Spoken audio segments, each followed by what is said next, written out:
Greetings to all my physics pals. Paul Lake here with another physics problem solved. Hope you're doing great. And I've got a rotation and energy problem here.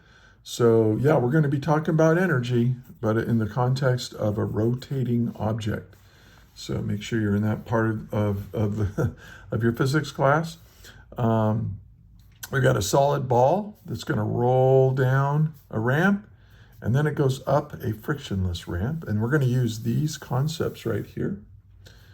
We're going to use ideas of mechanical energy that includes linear kinetic energy, but also rotational kinetic energy. So hopefully you're familiar with that, as well as, of course, gravitational potential energy. We're going to talk about rotational or moment of inertia for a solid sphere. And then we're going to talk about rolling motion as well when solving this problem. So, yeah, let's get to the problem. Let me read it out loud. It says, a uniform solid spherical ball starts from rest at a height h on the left side of a ramp. The left side of the ramp has friction, and thus the ball rolls. It rolls. It doesn't slide, doesn't skid or anything. It rolls down the side without slipping. The right side of the slope, right over here, is frictionless. The ball reaches some maximum height, h sub f, on the right side of the ramp before turning around and sliding back down. Without computing anything, will hf be greater than, equal to, or less than h? Well, I drew it less than h, didn't I? So maybe I gave that away. But can you explain why? Without computing anything, just thinking in conceptual terms. And then we're actually going to compute what this final height of this ball is in terms of h. Okay, so that's our challenge. And so this is basically what's given over here. Now, here's what I suggest you do. Pause the video right now. Try to solve this yourself. If you get stuck, or, you just want to check your work with mine, hit play again and watch the rest of the video. I do teach the problems very thoroughly. So you can skip around, and if that works for you, that's fine. But you might want to listen to the whole thing, especially if you're new at this kind of material.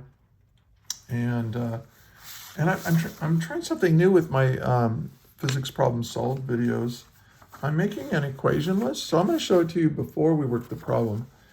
And this is a nice thing to make when you're studying. Now, this is just for this specific problem.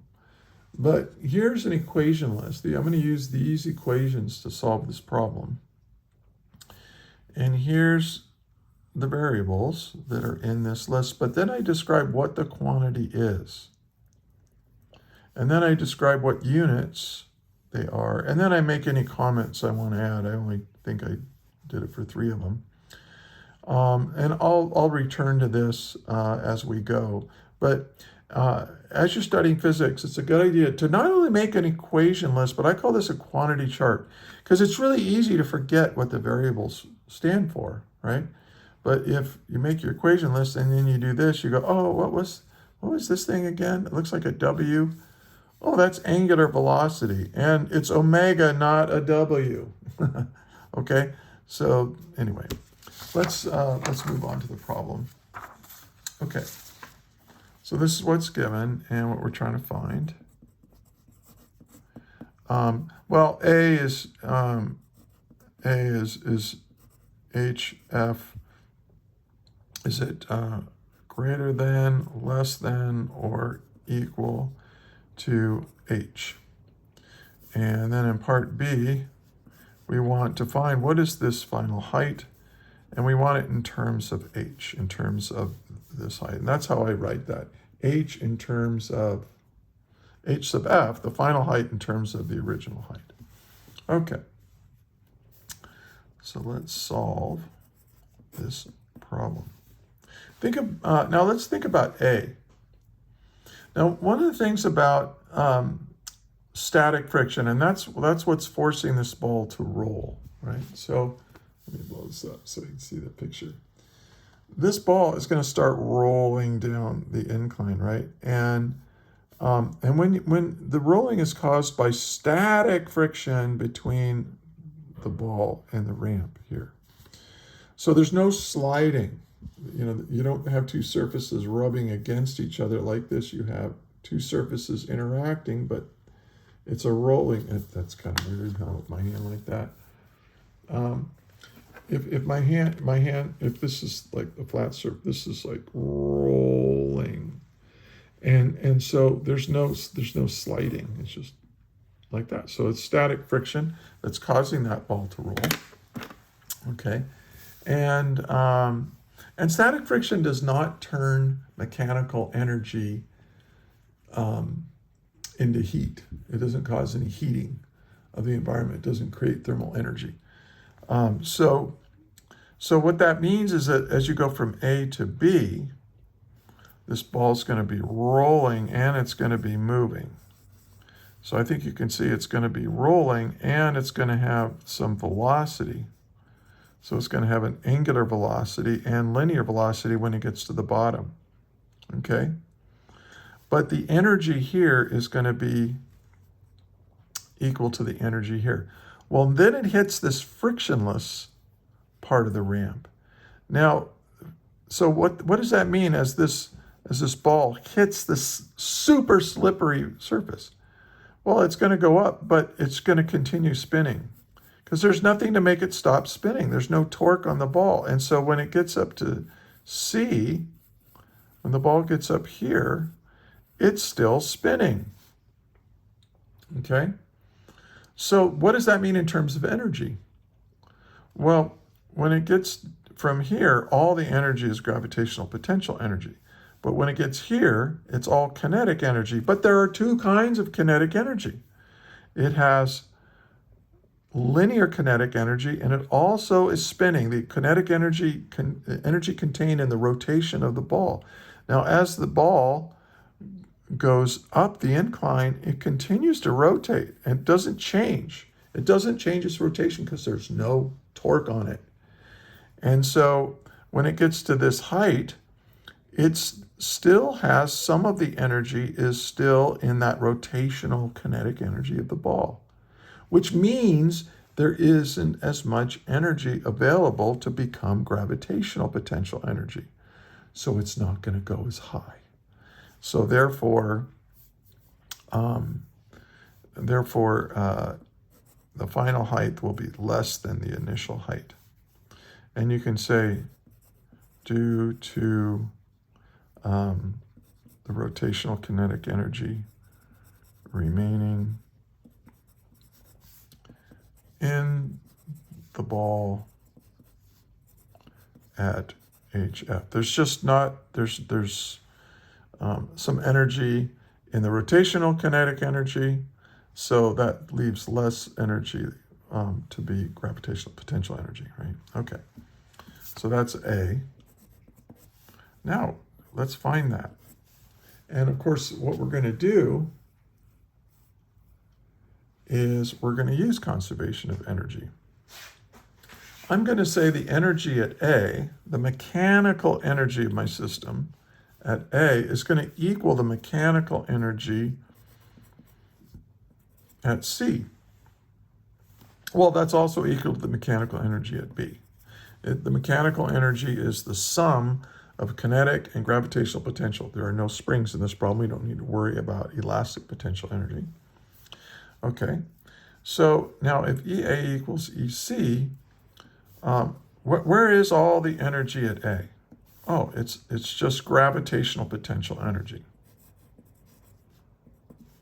Well, actually, I'll use A as my subscript instead of initial.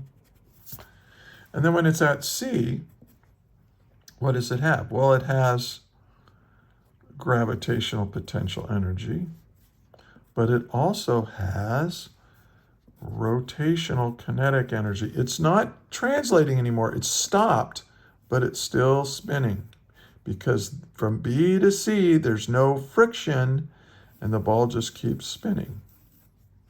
Okay. All right, hope that's clear. Well, now we can solve. I mean, we have mgh is equal to mgh final And then rotational kinetic energy, hopefully you know, the rotational kinetic energy is equal to 1/2 the rotational inertia, rotational mass, moment of inertia. It's one of these things that has many names, times the angular velocity squared. So hopefully you know this equation right here is the kinetic energy. If not, you check in the description. I have lectures and other example problems, links where you can find this. I am building this a big monstrous website where I'm going to have example problems and lectures for everything that you're doing. I'm still working on it. This is going to be part of it. All right. Well, this what am I trying to find again? I'm trying to find HF, and there it is right here. So if I can, I'm going to want to solve for this. So let's go ahead and do that. MGHF is equal to MGH minus 1/2 I omega squared. Now let's see what I know. I don't know what the mass is, right? I don't know what the mass is, but I bet it's going to cancel out. So if they don't give you the mass in an energy problem, here's a problem-solving strategy for you. If they don't give you the mass, don't freak out. It's probably going to cancel out. So I'm not going to worry about the mass. And do I know H final is what so that's what I'm looking for. H is, I want it in terms of H, so that's kind of given. But I don't know what the rotational inertia is, and I don't know what the angular velocity is at this point. So that's what I'm going to need to figure out, and then substitute it back in here and solve for my unknown. Okay, so let's figure out what I is. It's a solid sphere. And what you have to do is look it up on a table that has moments of inertia for different shapes. And I'm sure it's in your textbook, or you can just Google it, rotational inertia for a solid sphere. And you will find that it's 2/5 times the mass of the ball times the radius of the ball squared. Now notice they don't give us the radius of the ball either. It's going to cancel out, so don't freak out. All right, just be patient.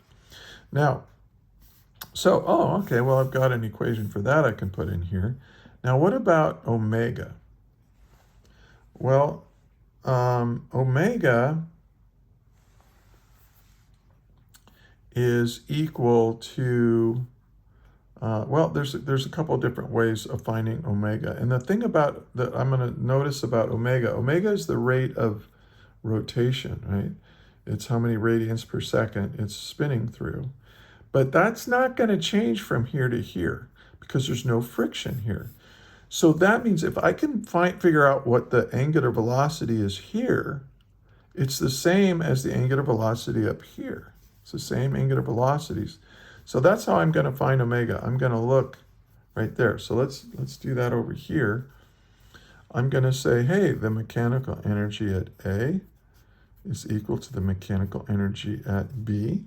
It's totally conserved in this problem. We're not changing mechanical energy to thermal energy anywhere in this problem. And so, well, this is mgh, right? And when we're down here, we've got 1/2 mv squared, that's our speed squared, plus 1/2, this is my linear kinetic energy, and then this is my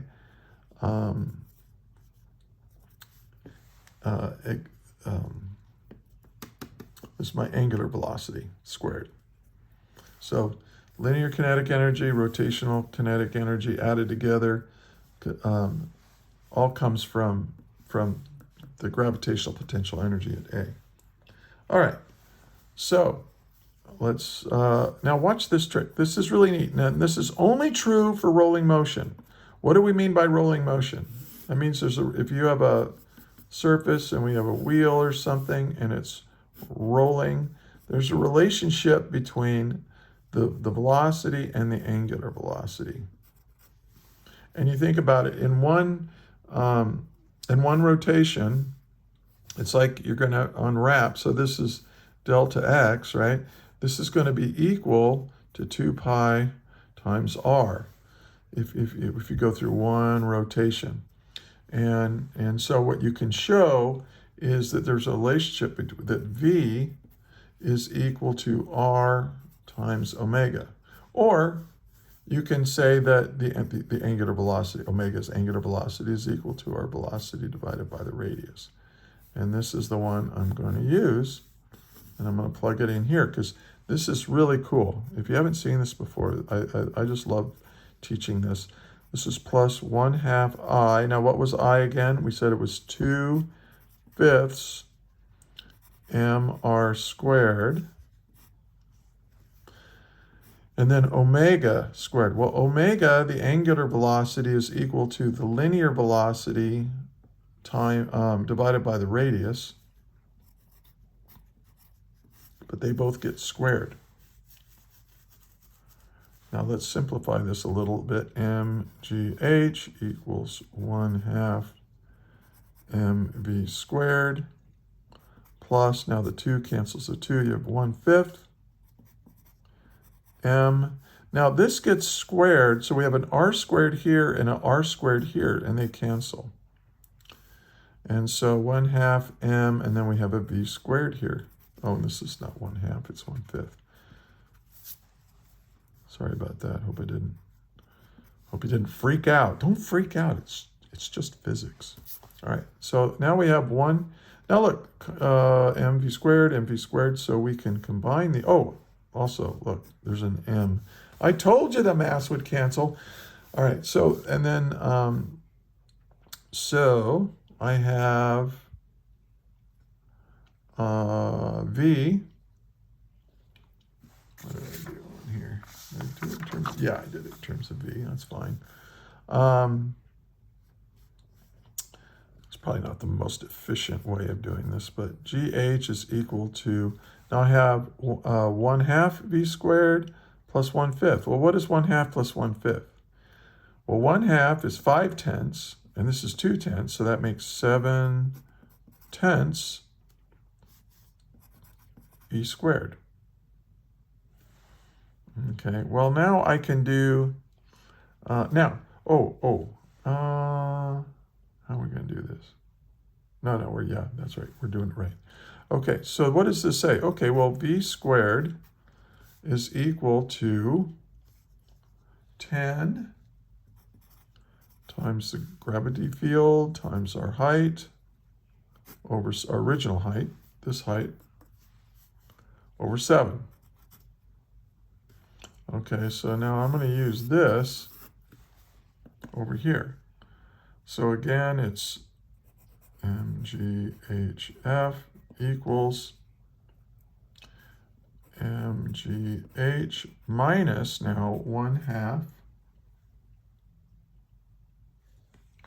I, which again is 2/5 mr squared, times omega squared, which again, now this, here's the thing. When we're up here, it's not rolling motion anymore because there's no relationship between the linear speed of the ball and its rotational speed. When you get into this regime here between B and C, it's not rolling motion anymore.